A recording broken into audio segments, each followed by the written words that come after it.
Hello everyone, आज हम लोग देखने वाले हैं क्लास 12th का जो चैप्टर नंबर 1 है विद्युत आवेश और क्षेत्रक में, वो उसका डेरिवेशन देखने वाले हैं जो कि बहुत ही इंपॉर्टेंट डेरिवेशन है और ये हर साल पूछा जाता है। अगर आप बोर्ड एग्जाम की तैयारी करें क्लास 12th में तो ये डेरिवेशन आप पक्का इसे तैयार करके जाइएगा। ये हर साल देखने को मिलता है बोर्ड एग्जामिनेशन में। तो हमारा क्या डेरिवेशन है? वैद्युत द्विध्रुव के कारण निरक्षीय स्थिति में वैद्युत क्षेत्र की तीव्रता ज्ञात करना। तो इसके पहले वाली वीडियो में मैंने बता चुका है कि वैद्युत द्विध्रुव के कारण अक्षीय स्थिति में वैद्युत क्षेत्र की तीव्रता, ये अक्षीय और निरक्षीय का कॉम्बिनेशन रहता है। अगर ये नहीं आया तो वो आएगा और वो नहीं आया तो ये आएगा। तो चलिए इस वीडियो को स्टार्ट करते हैं और इस डेरिवेशन को एकदम मक्खन बनाते हैं।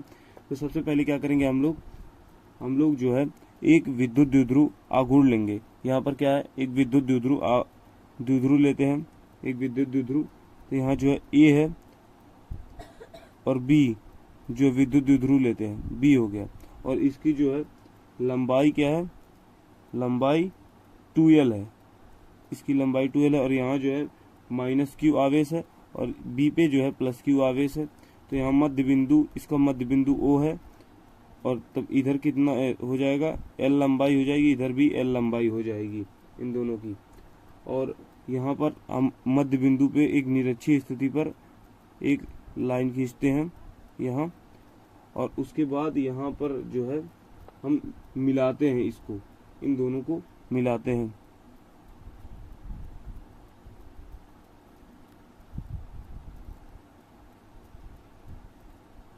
इन दोनों को मिला दिए।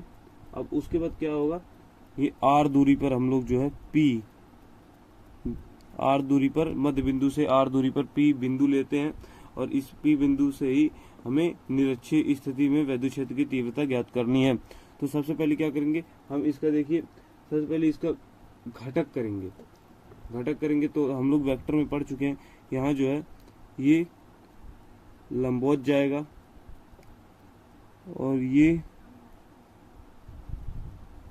तिरछा जाएगा, और ये भी जो है, ये देखो माइनस और प्लस, ये प्लस है तो ये माइनस की ओर आकर्षित होगा, और ये जो प्लस है ये भी प्लस है, प्लस प्लस से दूर भागेगा, और ये जो है ये भी इससे दूर भागेगा। तो क्या हो जाएगा, यहाँ जो होता है, जो एक ही दिशा में होता है उसे हम लोग cos थीटा कहते हैं। तो ये क्या हो गया, E1 cos थीटा, और ये जो है क्या हो गया, E2 cos थीटा। और ये क्या है, विद्युत क्षेत्र है, ये जो है विद्युत क्षेत्र है, E है, E वेक्टर है। अब यहाँ क्या हो जाएगा, तो यहाँ ऊपर वाला जो जाता है, जो लंबवत जाता है, हम लोग मानते हैं इसे साइन थीटा। तो साइन थीटा वाला जो होता है वो लंबवत जो रहता है निरस्त हो जाता है। यहाँ ये जो दोनों होता है, ये साइन थीटा निरस्त हो जाएगा दोनों, और यहाँ E1 cos theta, E2 cos theta ही बचा रहेगा। तो अब हम लोग क्या करेंगे, लिखेंगे +Q आवेश के कारण P पर तीव्रता क्या होगी, इसको देखेंगे हम लोग। तो यहाँ E1 बराबर क्या हो जाएगा, E1 बराबर 1/4 pi epsilon not into Q upon BP का होल स्क्वायर। यहाँ जो R जो है ये क्या है, BP, इसकी जो दूरी है वो BP है, BP का होल स्क्वायर। तो यहाँ जो है E1 बराबर क्या हो जाएगा, E1 बराबर 1/4 पाई एप्सिलॉन नॉट इंटू जो है Q अपान BP को हम लोग क्या लिखेंगे, तो यहाँ BP का निकालेंगे। जैसे यहाँ हो जाएगा, यहाँ पर हो जाएगा कर्ड का स्क्वायर बराबर लंब का स्क्वायर धन आधार का स्क्वायर होता है। तो कर्ड का स्क्वायर क्या है, PB है, PB का होल स्क्वायर बराबर लंब का स्क्वायर क्या है, R का स्क्वायर प्लस आधार क्या है, L का स्क्वायर। ये L है आधार और ये लंब जो है R है, तो इसका हम लोग निकालना है। तो हम लोग को, तो यहाँ BP भी लिख सकते हैं, इसको BP है तो BP में ही लिखेंगे। BP बराबर यहाँ जो है स्क्वायर था, होल स्क्वायर था, यहाँ इधर जाएगा तो करड़ी में बन जाएगा, करड़ी में R square plus L square हो जाएगा। तो हम लोग इसकी जगह क्या लिखेंगे, BP की जगह यहाँ पर क्या लिखेंगे हम लोग, BP की जगह लिखेंगे करड़ी में करड़ी में आर स्क्वायर धन एल स्क्वायर हम लोग लिखेंगे। देखिए इसका होल स्क्वायर था, बीपी की जगह हम लोग ये लिखे तो इसका होल स्क्वायर था, तो E1 बराबर क्या हो जाएगा, E1 बराबर 1/4 पाई एप्सिलॉन नॉट इंटू जो है Q upon are square plus L square जो हो जाएगा। E1 बराबर जो है 1/4 पाई एप्सिलॉन नॉट इंटू जो है Q upon are square plus L square, ये पहला समीकरण हो जाता है। उसके बाद देखिए प्लस Q आवेश के कारण हम लोग P पर तीव्रता निकाले हैं, वैसे ही अब माइनस Q आवेश के कारण P पर तीव्रता निकलेगा। तो यहाँ अब E2 मानेंगे हम लोग, E2 जो है E2 बराबर 1/4 पाई एप्सिलॉन नॉट हो जाएगा Q। अब यहाँ जो है BP था, अब यहाँ अब की बार रहेगा AP का होल स्क्वायर, AP बराबर BP है, तो यहाँ वही लिख देंगे E2 बराबर 1/4 पाई एप्सिलॉन नॉट और Q वैसे का वैसा उतार देंगे और AP की जगह BP दोनों बराबर हैं, तो यहाँ are square plus L square लिख देंगे और ये इक्वेशन नंबर 2 मान लेंगे, समीकरण नंबर 2। अब यहाँ परिणामी तीव्रता जो है हम लोग निकालना है हम लोग को, E बराबर जो है E1 cos theta plus E2 cos theta, sine theta वाला दोनों निरस्त हो गया है, वो जो लंबवत रहते हैं, तो E1 cos थीटा और E2 cos थीटा हमें निकालना है।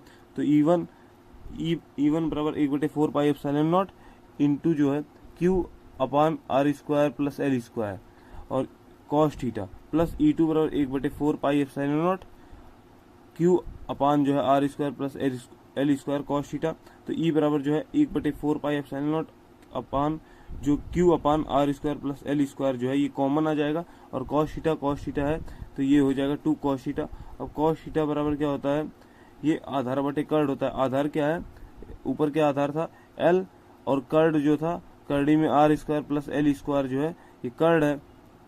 उसके बाद हो जाएगा E बराबर जो है E बराबर हो जाएगा 1/4 पाई एप्सिलॉन नॉट इंटू जो है Q upon are square plus L square और 2, अब cos थीटा का मान निकाले हैं, L अपान कर्डी में जो है r square plus L square है, ये cos थीटा का मान है।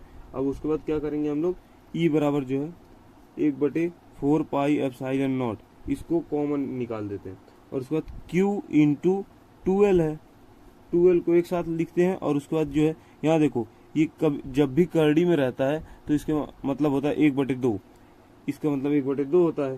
तो यहाँ are square plus L square, यहाँ 1 है, यहाँ 1 है और यहाँ 1/2 है, 1 प्लस 1/2, तो यहाँ क्या हो जाएगा E बराबर जो है E बराबर 1/4 पाई एप्सिलॉन नॉट हो जाएगा और उसके बाद जो है यहाँ Q इंटू 2L, तो ये इसको क्या बोलते हैं P से इसे दर्शाते हैं। तो उसके बाद r square plus L square, यहाँ 2 1 जा 2, 2 1 कम 2, 2 प्लस 1 3, 3/2 हो जाएगा।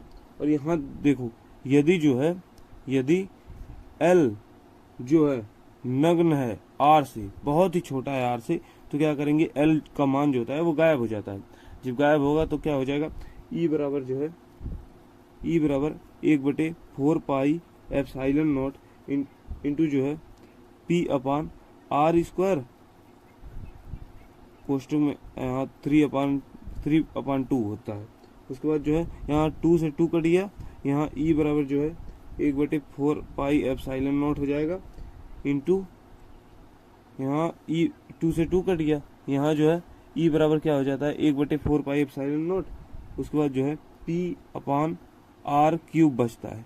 अब आर क्यूब बस बचा है, यही जो होता है वैद्युत द्विध्रुव के कारण निरक्षीय स्थिति में वैद्युत क्षेत्र की तीव्रता का व्यंजक है। और उसके बाद हम लोग लिख देंगे हेंस प्रूव्ड